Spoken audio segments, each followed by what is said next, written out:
पुढच्या बातमीकडे धक्कादायक बातमी आहे। बर्लिनमधील para swimming world सीरीजमध्ये Kanchanmala Pandey हिनं सिल्वर मेडल मिळवून भारताचं नाव उंचावलं खरं, मात्र हा प्रवास आहे तो काही सोपा नव्हता।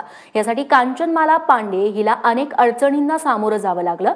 नागपूरच्या अंध स्विमरला परदेशात ज्या प्रकारे पैसे गोळा करावे लागले त्याविषयी विजय गोयल यांनी आता काय स्पष्टीकरण दिलेलं आहे ते ऐकूयात। कांचनमाला पांडे या पॅरा स्विमरनं वर्ल्ड चॅम्पियनशिपमध्ये सिल्वर पदक मिळवलं। त्याच्यानंतर वर्ल्ड चॅम्पियनशिपसाठी निवड होणारी ती पहिली भारतीय महिला स्विमर ठरलेली आहे। अर्थात ही तिची कहाणी नाही आहे, तर हे सगळं करण्यासाठी तिला एका मोठ्या दयनीय परिस्थितीतून जावं लागलं।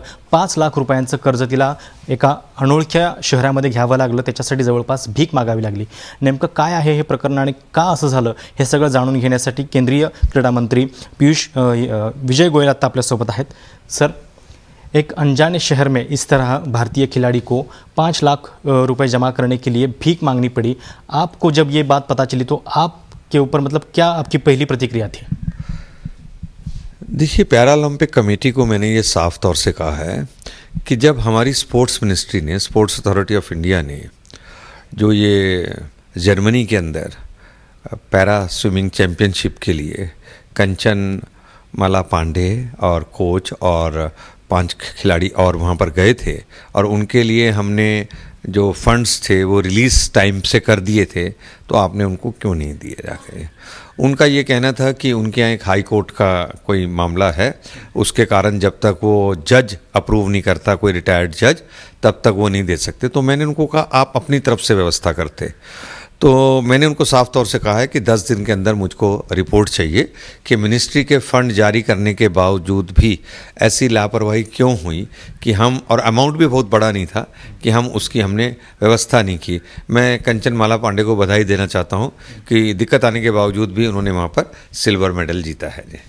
लेकिन सर, इस रेड टेपिज्म की वजह से खिलाड़ियों को ऐसे फंड टाइम पे न मिल जाना, क्या ऐसे प्रैक्टिसेस, मतलब इसको रोकने के लिए हम क्या कर सकते हैं? देखिए, वैसे तो आप एक बात समझिए, एक भी खिलाड़ी की एक भी शिकायत नहीं होती है हमारे यहाँ, और होती है तो मिनिस्टर खुद उसको देखता है, जैसे इस मामले के अंदर हम देख रहे हैं। अब इस मामले में मंत्रालय ने टाइम पे जारी कर दिया, पैरा ओलंपिक कमेटी ने इसलिए जारी नहीं किया कि उनका जज उनको अवेलेबल नहीं हो रहा था, छुट्टी पे था या कहीं था।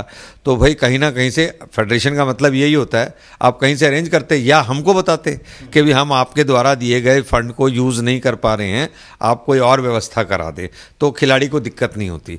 तो मैं समझता हूँ कि 10 दिन में उनकी रिपोर्ट आ जाए, उसके बाद ही कुछ और ज़्यादा कहना उचित होगा। सर, लेकिन कांचनमाला का जो स्टेटमेंट था उसमें ये उनका कहना था कि जो पैसे उन्होंने खुद के मतलब अकाउंट से भरे हैं वो वापस मिलेंगे कि नहीं, उसकी भी गारंटी देने के लिए वहाँ पे कोई तैयार नहीं था। तो क्या इस मामले की कोई जांच हो? समझिए, उसको तो वो 100% मिलेंगे जी, और कल को अगर उसको कोई दिक्कत आती है तो हमारा मिनिस्ट्री बैठी है, वो उसमें तो कोई किसी प्रकार की कोई दिक्कत नहीं आएगी।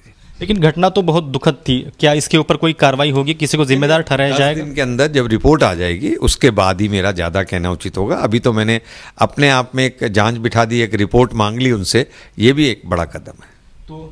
तर हे होते क्रीडा मंत्री विजय गोयल, आणि त्यांनी सांगितलेलं आहे की जी घटना झालेली आहे त्याच्या संदर्भातला एक अहवाल त्यांनी 10 दिवसांच्या आत मागवलेला आहे।